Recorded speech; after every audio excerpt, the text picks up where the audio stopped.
and our zookeeper James. Say hi. Hi there. So thank you all for joining in the live stream so far. If you are watching, please drop us a share and drop any comments, and also like this post. So James, can you tell us a little bit about our two-toed sloths? Yep, so we have a pair of two-toed sloths here, specifically Linnaeus' two-toed sloth. The one who is just taking his time eating his sweet corn here is Mr. Jingles, our male. And to the left is Dame, our female. So Linnaeus' two-toed sloth are native to the Amazon rainforest, places like Brazil, Colombia, Venezuela. And they like to live up in the treetops. And sloths are generally kind of well known for being quite slow, some would say lazy animals. It's not entirely fair. They are a nocturnal species, so they would be awake for maybe about 2 hours in an evening, usually sort of right in the twilight hours. And they'll spend the rest of the day asleep. And that's what they do very well. If you notice, they are very kind of brown in sort of tan colour, which blends them in very nicely to the trees and the bark where they live in their environment. So when they are asleep during the day, they'll find a nice little spot on the branch or up against a tree, will curl themselves up, stay very still, and it's a very, very useful form of camouflage. Now I'm just going to try and give Dame her bit of corn.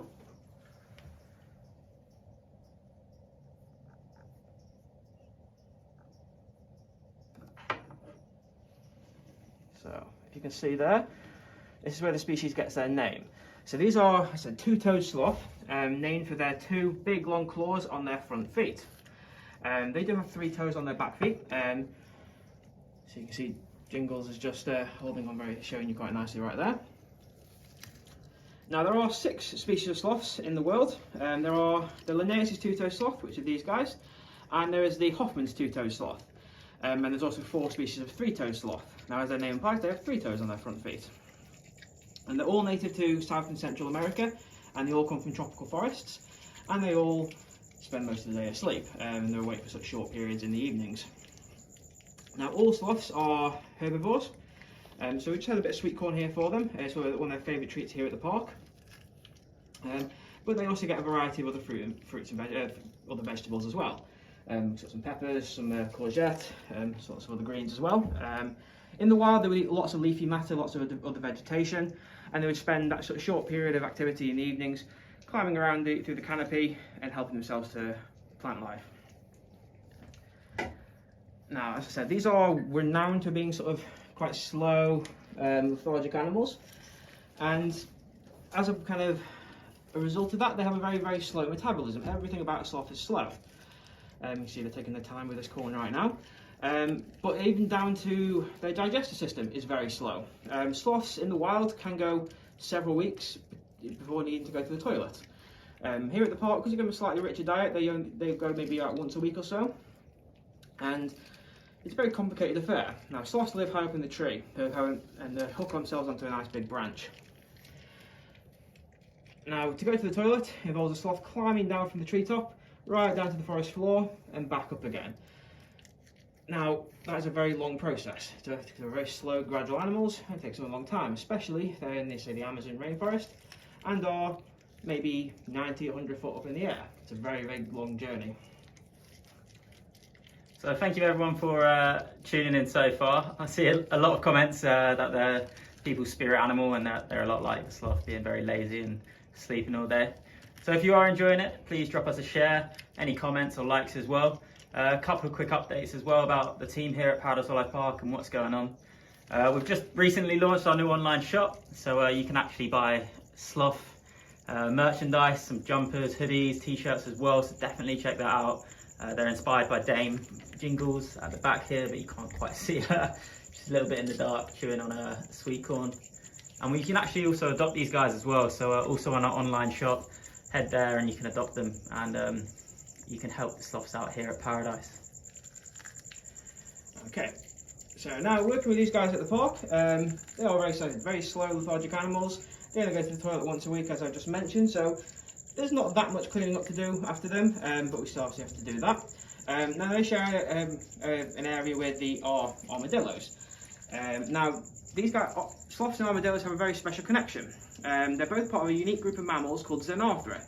So that is all the species of sloths, all the species of armadillos, and all the species of anteaters as well. Now they're all grouped together in a sort of so they're kind of their closest relations. A lot of people assume sometimes sloths are related to monkeys, or they're not really sure what they are, but they're actually kind of very closely related to armadillos and anteaters. Millions and millions of years ago, they will have shared a common ancestor. Some will decide to go live in the trees and become sloths. Some will have evolved to stay on the ground and eat insects. That's the armadillos and the anteaters. So yeah, looking after these guys at the park involves obviously making sure we're making everything ready for them when these guys do want to be up and active in the evenings. Making sure everything's sort of right in their environment. But also we have to kind of keep a close eye on them. Being sort of quite slow animals that might be asleep during the day, we want to make sure we're not kind of missing anything. We want to make sure we're keeping a very close eye on these guys. So if you can notice our nest box we've got here, sloths would like to have sort of like nice close confined nest boxes to sleep in, so we have a nice sort of cosy bed when we go to sleep. This box we've kind of built and designed here allows us to actually be able to weigh our sloths. So when we are ready, when there's only one sloth in the box at a time, we can take this box off the wall, bring it down, set it on a set of scales, and make sure we can give our sloths an accurate weight, which is a good way of monitoring their health, making sure they're maintaining their weight, making sure they're not losing condition, and making sure they're staying nice and healthy. And Dame looks like she's getting it in changing position there. Even though they're both squeezed in very tightly, it is their favourite spot. They do like to sort of cuddle up together. Jingles is still taking his time. I said they are very slow animals, but even though sweet corn is their absolute favourite, they will enjoy taking their time with it as well. A few people are mentioning about the claws right now, and that they're incredibly long. So yeah, those claws give the sloth their name, but they also serve a couple of important purposes. The main one allows them, as Dame's kind of showing you right there, allows them to hang onto their branches. It gives them an incredibly sort of stable grip. I'm going to give her another bit of corn because she looks like she's very keen for it. It allows them to hang onto the branches and sort of support their weight up in the treetops in the Amazon rainforest. But it also can be used as a method of defence. Now, being up high, there's not a lot of animals that would take these guys as prey when they're up in the trees. There are a few animals such as harpy eagles and similar species, which might pluck them from the branch. But a sloth is most vulnerable when it's on the ground itself. But if it's in the tree, it does need to be able to defend itself somehow. So those claws can be used as weapons, and they can do some sort of quite nasty damage if they wanted to. Now, they can move their arms quicker than a lot of people give them credit for. So they are classed as sort of dangerous animals. At the park here, we treat them the same as our ocelot and our otters, in terms of how much kind of we need to be able to respect these animals, and because so those claws can do some nasty damage if they got close enough. So these guys are fairly laid back, fairly relaxed, but you never want to take that risk with them. Mr. Jingles just putting all the corn in his mouth. If you guys are enjoying it, and then please drop us a share, follow us on Facebook, because there's a lot more live at the zoos coming over this lockdown period. And if you are enjoying it as well, and you do like Dame and Mr. Jingles, then we actually have some hoodies, t-shirts and jumpers on our new online store, inspired by Dame Jingles herself. So please check that out, and you can also adopt these guys as well on the online shop. So definitely head there after the live stream. We'll put the link in the top comment. Cool. And there's a couple of questions for you, James. Yep. So if you're happy to answer. Yeah, no problem. So a couple of questions in the comments section. What's it like being a zookeeper and working with sloths? A zookeeper is a fantastic job. Every day is different. You get to work with some fantastic animals. No day is the same. There's always something new to do. There's always some fantastic challenge to get on with. It's a great job. Working with the sloths in particular, it's always been something I've really wanted to do. They're a fascinating animal. They're quite a unique species. There's not many of them, not many animals like them. They require their own different sort of challenges, their own different perspectives, and they're just fantastic animals. Cool. And another question: who's your favourite, Dame or Mr. Jingles? Can't pick favourites. We Go. work with both of them. They're both fantastic. Can't pick a favourite. It's asking who your favourite kid is. There we are. Awesome. Well, that's all the comments and questions. So guys, thank you very much for joining us today live at the zoo at Paradise Wildlife Park. Hopefully once lockdown is over, you guys can come and visit us and see the sloths in person.